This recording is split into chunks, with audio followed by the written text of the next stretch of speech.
Hi, everyone. This is Tara Kuzan with Digital Dash, and I'm here today with Dr. Kofi Nyarko, who is the director of the Center for Equitable Artificial Intelligence and Machine Learning Systems. Hi, Kofi. Welcome. Thank you. Great to be here. So, Center of Equitable Artificial Intelligence and Machine Learning Systems, which is pronounced CEAMLS. Correct. Okay. So tell me more about CEAMLS.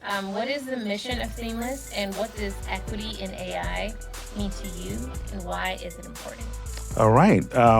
Seamless is one of Morgan State University's new state-sponsored research centers.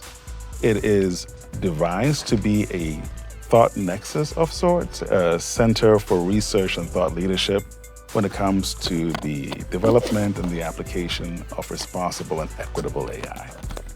Why? Because, well, as you know, AI is moving very quickly.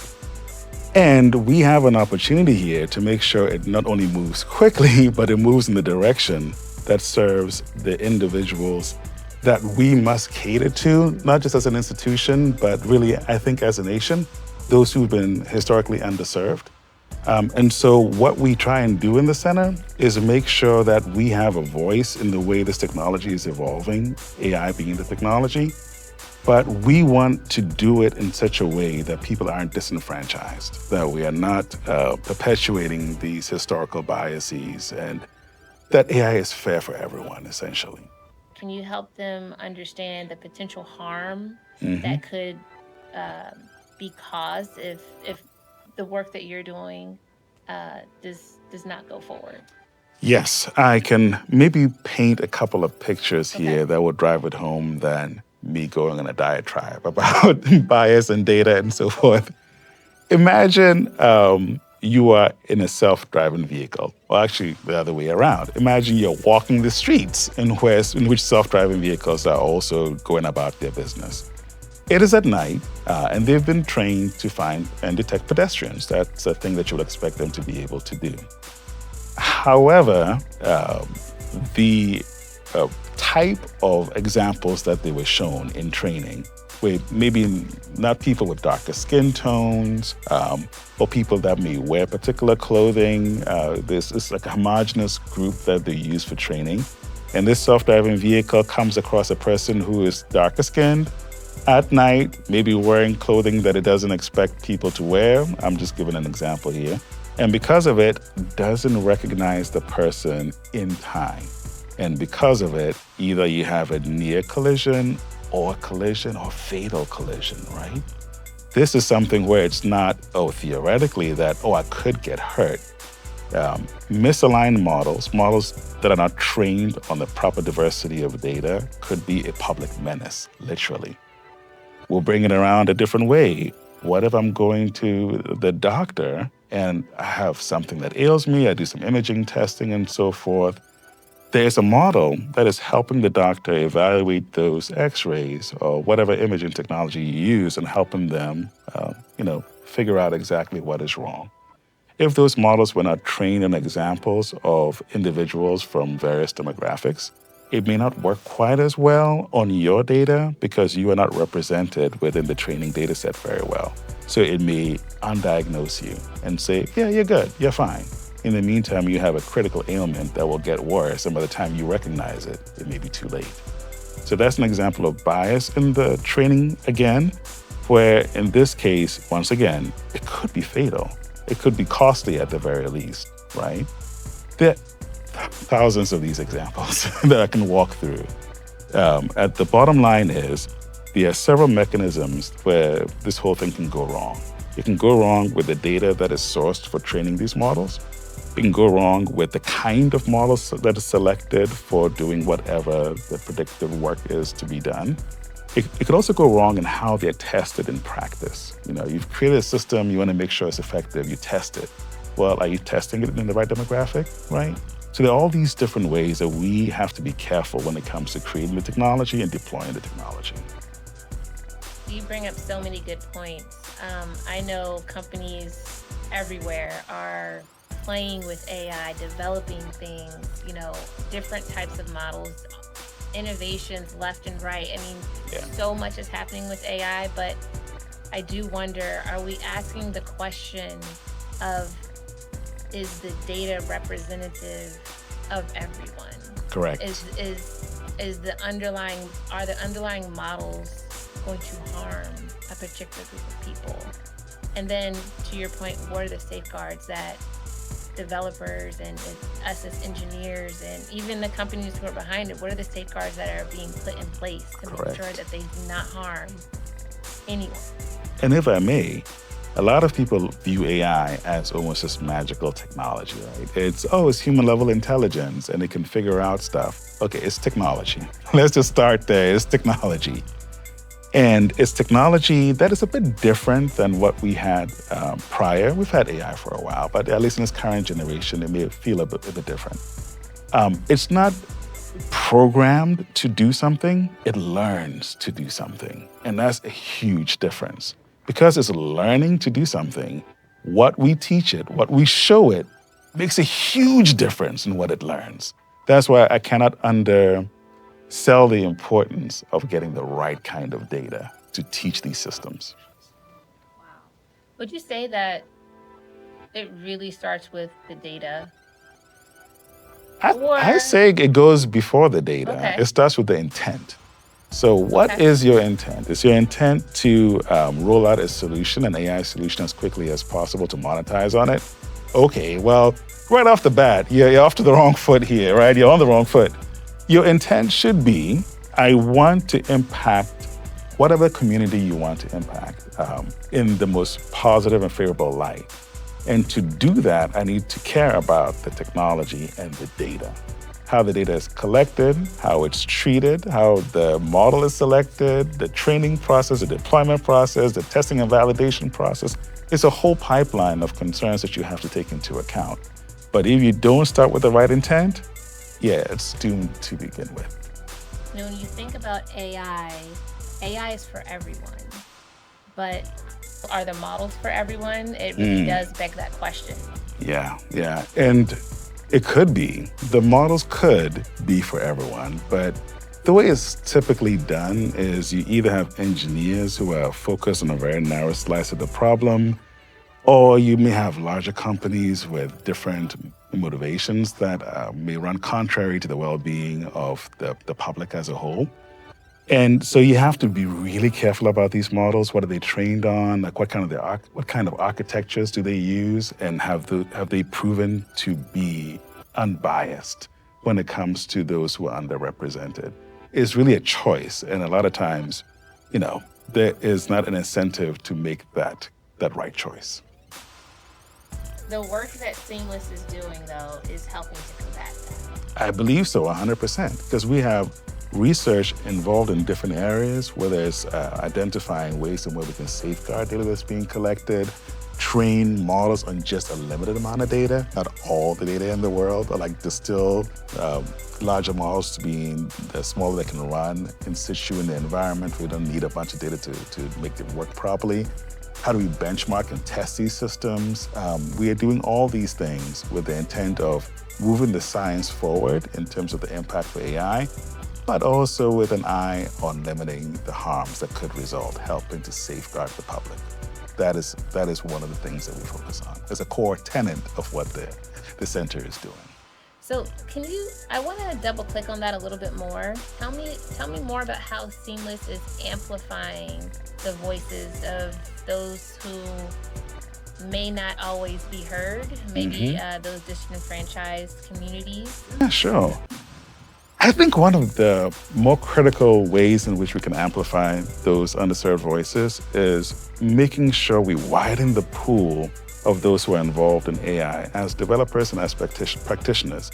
Historically speaking, people look at AI as something that belongs in computer science or in engineering, and maybe the Ivy League schools or majority serving institutions are the ones that kind of run away with the actual development of this technology. The problem with that is you end up having a group of people in industry who are very homogenous and may not necessarily have the same lived experiences as those who are underserved. And they are making choices, and those choices will impact those individuals one way or the other.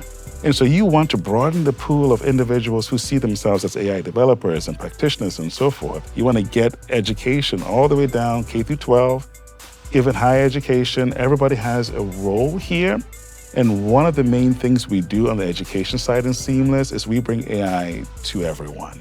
So we have a program, Summer AI Research Institute, very proud of this program, run by Dr. Naja Mack. And its purpose is to get undergraduate students from all disciplines. So this is not just engineering, it's across all disciplines.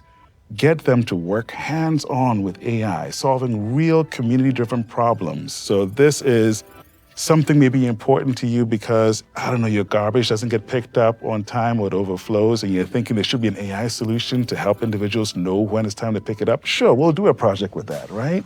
Because it matters. But they see themselves, when they come in, they're like, oh, I am not a developer. I'm not an AI person. But when they leave, they're like, oh yes, I am this. I see that I can do this kind of work.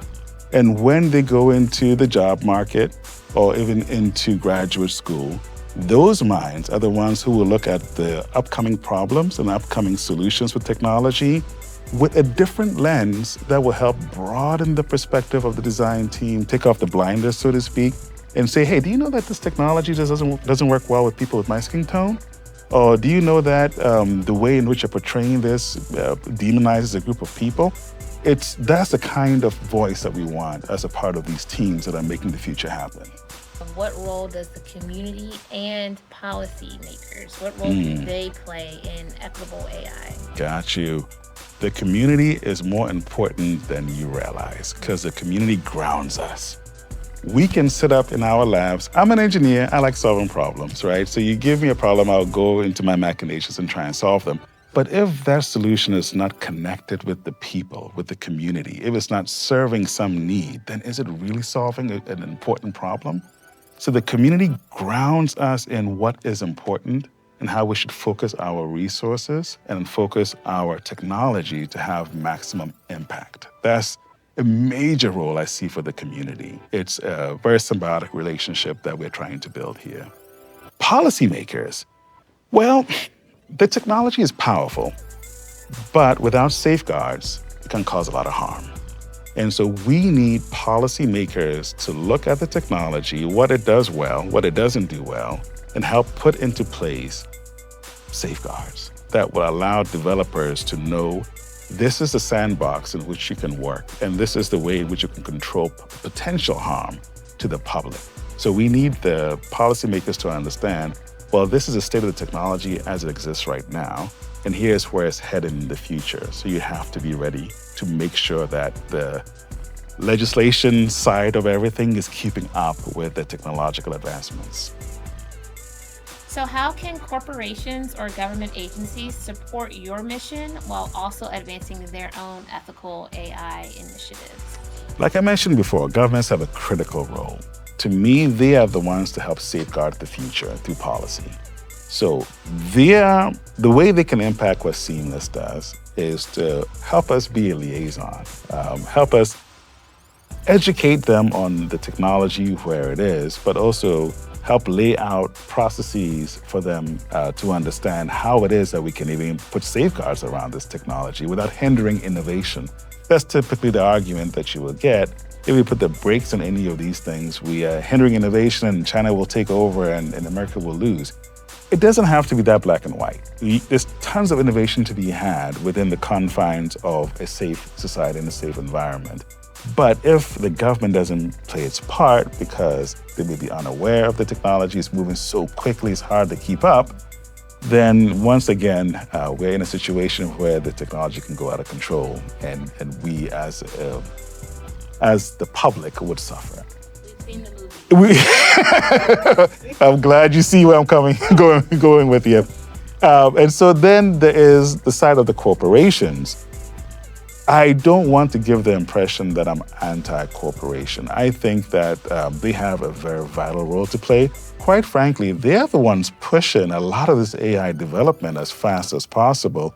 This used to be the purview of like research institutions, but with huge companies with very, very deep pockets, and of course they have their motivations, they are really pushing this technology as far as it can go, which means technically they're helping us grow the impact of the technology for good or for bad. Now, we just want the companies to align themselves more towards the good than the bad, not necessarily to say stop everything you're doing, but do it in a responsible and methodical process and manner.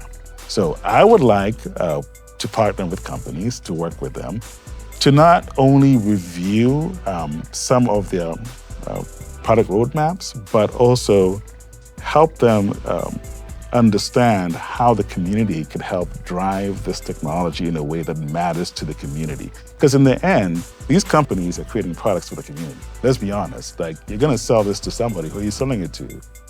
Us, right? So we should have a say-so in how it's being developed and a say-so in how the data is being collected, and to ensure that they are doing their due diligence and testing and doing the validation and making sure that by the time they release something, they have done everything conceivably possible to make sure that the harms are limited. We can't eradicate them, but we can do our due diligence to reduce them at all possible terms. Oh, and I forgot one more thing, if I may jump in here. You know, we are shepherds of the future when it comes to the workforce. So companies that invest in HBCUs, minority-serving institutions, what they're really doing is ensuring a diverse workforce that is skilled. And this helps their bottom line in the end, because these are the kind of workers you would want helping move your products forward and your vision forward. So it requires them investing very early in the educational process, and not necessarily with like endowments or anything like that, but bring practical experience down to individuals who are in higher education, the undergraduates, research experiences, internships. Create programs at these institutions where they can get hands-on experience. And this is typically through a research lab. But there are different ways to do this. And in the end, what they're gonna get is individuals who understand the technology. They will bring their own perspective, their own flavor, their own lived experiences, robustness to the technology, and make it better when they join the workforce. It's a win-win. It's a win-win. You make the product better, you make the company better, you make AI better, you make the future better. Yeah. That sounds like a win-win to me. Yeah, make the technology more reliable too, because now you're exposing the population who would be experiencing it and making sure it works across a wide swath of that population. So it's going to be more reliable. More narrow band of Right, population. right. Absolutely. Yeah. Absolutely. All right, so this brings me to one of my favorite parts of the interview, where we ask our guests surprise questions. They could be personal, they can be related to what you do. We don't know. Bring it on. So the first question I have for you is, what are your thoughts on surveillance, biometrics, and predictive policing? Predictive policing. I am hopeful, I'm incredibly hopeful that the technology can help improve safety. And I think that everything we've seen in that you can help police do their jobs more effectively with the appropriate data analytics. You can help them know how to focus very limited resources that they may have. All of that is great. However, there is the potential to really abuse the system and the data being collected. And that's when I actually have to push the caution button as fast as I can. Policing is a tricky one because we've had a history of a lot of bias in the system already. And that historical bias is the data that these models are training on, or they could be training on. Compass, I think, is a perfect example. It's a classic example. It's looking at the recidivism rates of individuals and using that to kind of provide sentencing in an automated fashion. And it was shown that the system was kind of biased against Black men in some of the sentencing that was passed. Why? Because that was the data it was trained on. So once again, it's perpetuating the same harms again, but this time with AI, the scale is different. So we as human beings, we are flawed. Bias has been with us for a long time. But on an individual basis, the impact of it may be limited. I'm not saying it is, but may be limited. But you take that and you make it part of a system. That system can scale, because now we're talking about machines and technology. So instead of having some biased people in the court system, you have a biased system applied across all the courts potentially. And what does that look like? So it's It's scary stuff if it's done incorrectly. The potential is there, it's great. But also the data, the fact that privacy loss becomes an issue. We are emanating data left and right everywhere we go. If you take that data, take it to an AI system that is trained on this data, then once again, you may be exposing more than you need to for the intent of the particular task that you're doing. I always have a good example I like to use where I say only focus on the problem. What is your intent? Use that intent to narrow your scope, focus on the problem, and don't go beyond it if you don't have to. We have a summer program. One of my students was helping me figure out this traffic analytics problem where we could track down the flow of traffic in particular areas and how close vehicles come to each other. It's a great safety thing. How close do vehicles get to pedestrians? Great for traffic analytics and for city planners and so forth. He said, hey, we can collect also license plates and we can look at jaywalking, connect them to people. I'm like, no. That's not our intent. We're not the police. We're not trying to convict people. We're just trying to gather information and make the city safer, right? So there's no reason for us to go down and read license plates and connect them with people because that's not the intent. Limit the focus so your intent is solve a particular problem and collect the data only necessary to solve that problem. Safeguard the data that you collect and make sure it's only applied to that problem. So I look at this new era that we're going into with a lot of hope. I'm always a very hopeful person. So I have a lot of hope that the technology will be used in such a way to really have a positive impact on the community, improve safety, give access to more people. But I know that the chance for harm is so evident that we have to be very careful with it. What has inspired you to be the director of CEAMLS? And while being the director of CEAMLS, what has surprised you the most in your role? What inspired me is, taking a cue from the leadership here at the university. President Wilson has been really intentful on moving the university from a R2 status to R1 for research. This is high research productivity university. And to do so, identifying areas of expertise that Morgan could claim and build on. And I looked at my work in machine learning, in AI. I looked at my colleagues, and I realized that even though people are focused on the technology, there wasn't, at the time anyway, this is back in 2021, there wasn't a sustained focus on the potential harms of the technology. And Morgan has always been a university that is rooted in the community. And so we care about civil rights and we care about the underserved and making sure that these kind of technologies are fair for everyone, right? And so it's a natural fit that Morgan will not only create a center that is focused on, making sure we are relevant, we're churning out the research, we're doing impactful things, getting to R1, but we're doing so without losing our soul. Right? We want to embody the whole tenet that the community is really important and should be at the center of all of our technological revolutions that we're putting together. And in so doing, we carve out a niche that can stand the test of time. Because no matter what happens in technology, the core is people. We have to ensure that the technology serves the people. And that's what we're trying to do. And with the rise of the machine, I believe that that's going to become more evident. Yes, indeed. Like I said, it's moving quickly.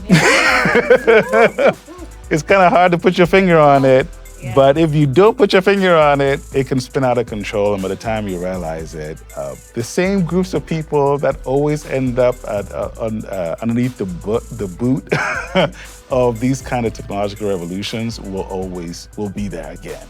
And we're just trying to make sure that doesn't happen this time. So talk to me more about the long-term vision for CEAMLS and how do you see CEAMLS shaping the future of equitable AI?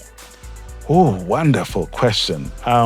Long-term, we want to create, or help create anyway, a future where AI is trusted. Now, what does that actually mean?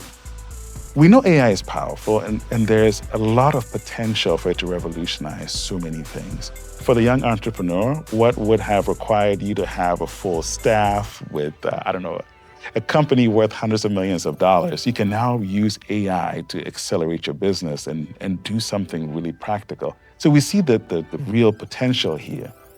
We hope that in the future, we can help facilitate a trusted interaction with AI, where because we know that we have solved for equity, we have solved for a responsibility, and this is, wishful thinking at this point, we can really push the gas when it comes to accelerating the impact of AI in all of our lives. But if AI can't be trusted, if we follow a path where, we are not really safeguarding the kind of data it's training on, and we're not putting these safeguards in place and how it interacts with the public and the potential harms, we're going to get to a point where individuals will lose trust in it. And I think that community that loses trust will also be losing opportunity. They will, and this is not a criticism, rightfully so, but they may close the door on one of the most transformational technologies in our lifetime. So we don't want to be that.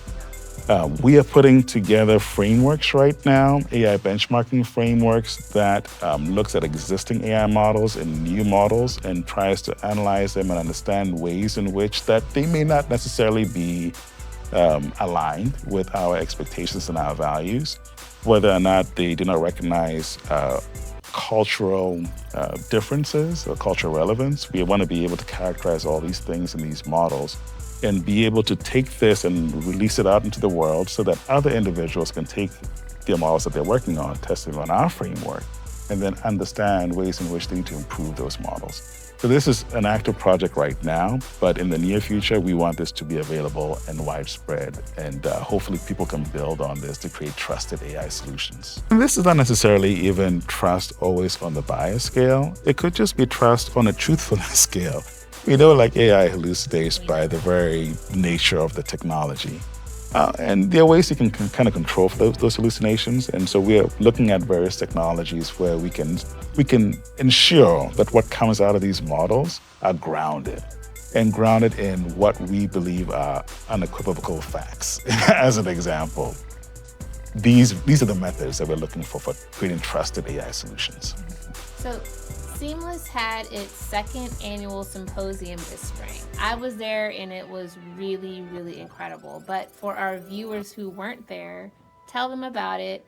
And now that you're reflecting on it, what stood out for you the most? All right. I love this question. Yes, CEAMLS did have its second annual symposium on equitable AI, the perils and the promise of AI in practice.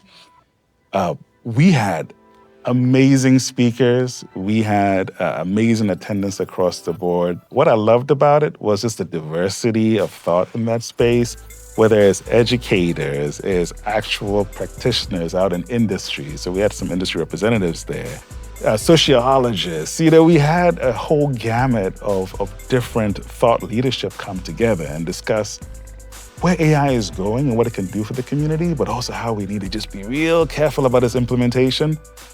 One of my favorite things, students.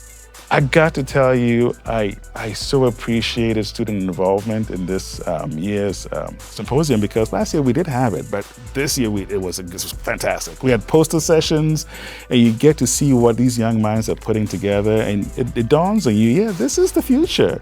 We are teaching the stuff, but they're gonna live it, and they're gonna take it to the next level. So it was really great seeing all the different posters. I am going to shout out Howard University, because they were very well represented, extremely well represented. But in all, I think that was my favorite thing, just seeing all the student involvement and the excitement. And there was excitement across the board. I guess that's one thing I'll point out. When I looked at the social media and I went back and reflected on it, people were passionate. And it was very evident in the kind of discourse that we had then, but also in the discourse that came afterwards online. It's awesome. And I hope people realize we do this every year. So next year, we're going to also have an Equitable Symposium at Morgan State University on the campus. And we're going to bring together another great audience. It was international this year because we had a wonderful speaker from Oxford. We're going to extend that as well and bring interesting viewpoints from across the globe. I love that. I had such a good time at the symposium this year. I met so many different students, to your Hmm. point, students from here, Morgan, but then also students from Howard. Hmm. And it was so well represented with the different industries that came in and spoke about AI and the workplace and some of the students here who maybe have graduated or are graduating or are getting their PhDs talking about their projects and just the groundbreaking innovation that's happening all around and the passion behind it. It was really incredible. It was really, really incredible. Could I add that also the audience, students, and speakers were very diverse, which Very I diverse. love that. I like to see individuals who are well represented, like people that look like them, speak of this area with such authority and passion. It just opens the doors and it lets others who are coming after know that this is for you. This isn't like a gatekeeping thing where you have the ivory tower people over here making up all the stuff and you just kind of consume it on your device. No, you could be the guys creating everything and putting on other people's devices to consume, right? Absolutely. Yeah. And when I looked around at the folks at the symposium, I was really thinking like everyone here, we're all architects of our future. So Hmm. we're all building our future collectively. And Hmm. it was very inspirational. Yeah, It yeah, was really, yeah, really yeah. inspirational. So I really loved it.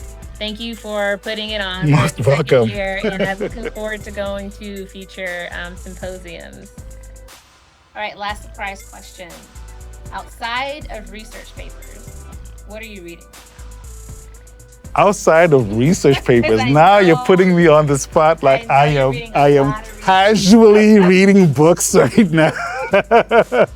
Or what would you what are you looking forward to reading when you Oh, have a okay. moment? I like that. What am I looking forward to reading?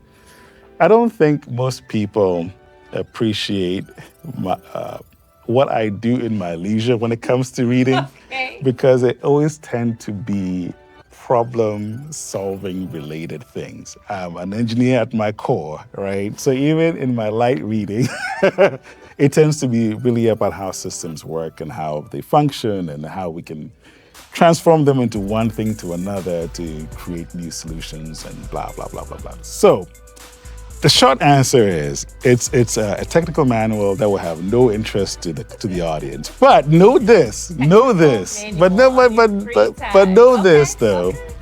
Okay. It's a technical manual meant to help create autonomous assistive technologies Okay. that will definitely be important to the public. So the reading is boring, the impact is huge. I'll take it. I'll take it. And if you want to spend your free time making our lives better, I mean, I'm okay with that. I'm okay with that. All right. And lastly, if you can leave people with a message about ethics in AI, what would it be? What would your closing message be? My closing message is they don't have to run contrary to each other. They're not two separate things. AI should be ethics. It's one and the same. And I think the more people we can convince of this, especially the younger people, the less of an issue this will become in the future. My hope is that we don't have any particular special carve out for ethics when it comes to AI in the future because they're one and the same. That's what I'm hoping for. Well, in closing, a few things. How can people get in contact with Seamless? Sure, super easy. Our website is the key place. So it's morgan.edu/seamless, spelled CEAMLS. Also, social media. We're active on LinkedIn and Instagram and YouTube. We have an email address, so people can just shoot seamless@morgan.edu, and tons of ways to get in contact with us. Awesome. Yeah. Well, on that note, thank you very much. Thank you very much. Dr. Nyarko. Ladies and gentlemen, Dr. Kofi Nyarko.